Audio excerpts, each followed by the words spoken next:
I'm with Ebiye Jeremy, who is it right to say you're the only ambidextrous professional beach and indoor handball player in the world? The only one that consistently scores with both hands, game in, day out. That's safe to say. That's more or less right-handed growing up, and then I started working on my left when I was 15. I started thinking about what advantages an ambidextrous athlete could have. What was that learning process like? Was it frustrating at first? Did it appear to come natural? First thing I did was do a Google search, and most of the articles that I found just suggested writing. I just tried to write the alphabet, and it literally took me an hour because my left hand, it felt like I had Tourette's. I was like, just trying, like I was just there's so little fine motor control. I was like shaking like this. I started trying to do just all the little things in my day, like brush my teeth, eat, just little things. Everything I did was cognizant to try to do it on my left. Do you practice ambidexterity in pretty much everything? Do you have limitations? At the time I got into it, I made a very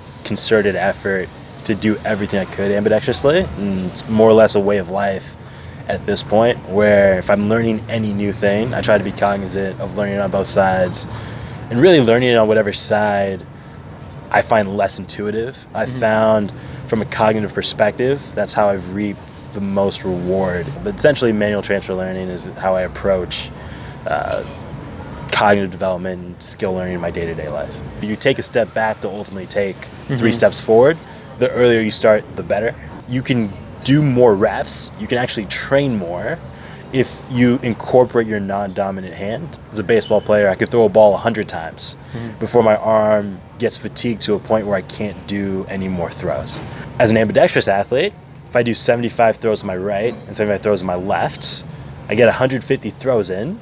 So I'm getting in more reps from a neurological perspective, and I'm also getting in more reps from 2 different perspectives. So I have more of a spatial understanding of whatever skill it is that I'm learning, while simultaneously feeling less fatigue.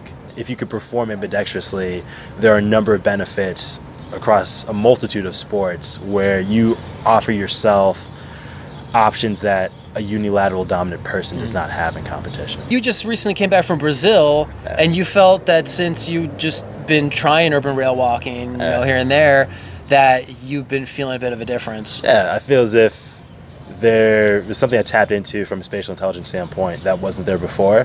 And notice the balance when I'm attacking either left or right, and if I'm moving horizontally and trying to do a 360, I'm still landing on my feet, which I wasn't doing as well beforehand. Just feels as if my rotational spatial intelligence has gone up another level since I started doing the rail walking. You were called up to the U.S. handball team because of your ambidexterity.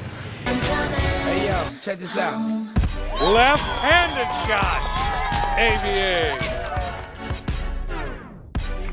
ABA. Do you find any drawbacks to learning ambidexterity? I definitely took a step back to take steps forward. And I had games starting off where I missed every shot with my left hand. I'm not going to say that I was this ambidextrous prodigy that I started working on my left hand and was like, oh, here's the skill I didn't know that I had. I was good enough that I was able to make a national team, but I wasn't delivering world-class performances with my left hand. It still took a couple years beyond that as well. And once you develop proficiency with it, I wouldn't say there are any drawbacks, but it takes time. And you also are walking a little bit of a solitary journey because there aren't too many ambidextrous people and even fewer ambidextrous athletes.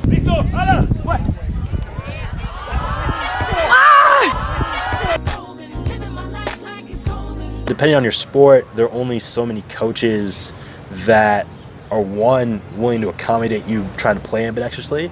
I did have some resistance for my first national team coach, and I remember when I had my first professional trial in Sweden, the coach was like, if you play for me, you can only use your left hand. It was an acknowledgement of the progress I made to that point, but my ultimate goal with this was to be an ambidextrous player. And I need to get back to the place I belong to. Great pass by Magic ABA. No looking pass. I saw that. Your other hand will get better even if you aren't training it. just because when you develop a more holistic understanding, and there are a number of neurological benefits as far as when you work on both sides of the brain, you develop your corpus callosum, just your overall understanding with spatial movements grows to a level that you can't really access if you do things unilaterally. Throughout this entire process, as I've learned and developed my left, I've learned things about my right that I wouldn't have become aware of if I didn't have that training with my left to kind of serve as a teacher, as an example of, oh, there are things I do better on my left than my right, there are things I don't do as well, there's a certain fluidity that I do in this motion with my left that I realize that I don't have on my right, but I wouldn't have noticed if I didn't actually have my left and be able to compare and contrast the two. Any tip for that person who's considering diving into this and trying it out for themselves? Just start with the smallest of things. Turn on a light switch. You may not be cognizant of it, but you probably turn on a light switch with the same hand more often than not.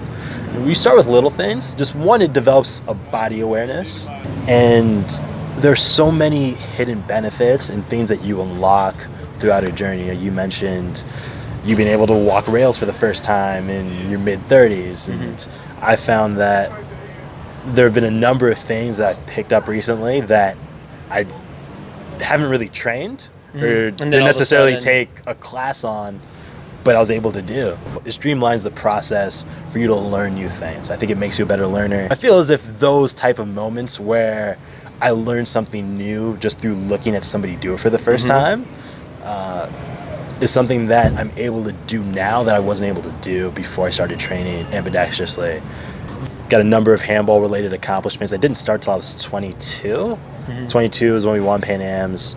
I was MVP of the last North American Championships this past July. Congratulations. Thank you. 2 weeks from now, I'm in Mexico. Where at? LDF? Manzanillo. I was MVP of the tournament last year.